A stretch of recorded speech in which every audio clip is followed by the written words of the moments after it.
நம்முடைய மனசுல இருந்து வரக்கூடிய எண்ணங்கள் தான் நம்முடைய சந்தோஷமான வாழ்க்கைக்கு காரணம். நம்மளுடைய எண்ணங்கள் தான் நம்முடைய மகிழ்ச்சியான வாழ்க்கைக்கு தடை போடுகிறதுன்னு சொல்லலாம். நம்மளுடைய வாழ்க்கையில வரக்கூடிய பிரச்சனைகள், சில பேர் சொல்லுவாங்க, நீங்க சொல்லுவீங்க உங்களுக்கு ஒரு பிரச்சனையும் இல்ல, அதனால சொல்லுவீங்கன்னு சொல்லுவாங்க. ஆனா நம்முடைய எண்ணங்கள் தான் நம்முடைய பிரச்சனைக்கே காரணம். எப்படி அப்படின்னு சொன்னா, இது நடந்துடுமோ அது நடந்துடுமோ என்று நம்ம நினைக்கிறோம்.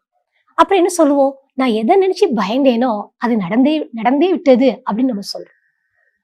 அப்ப என்ன தெரியுது நமக்கு, நம்ம என்ன நடக்கக்கூடாதுன்னு நம்ம நினைக்கிறோம், இது நடந்துடுமோன்னு பயப்படுறோம்.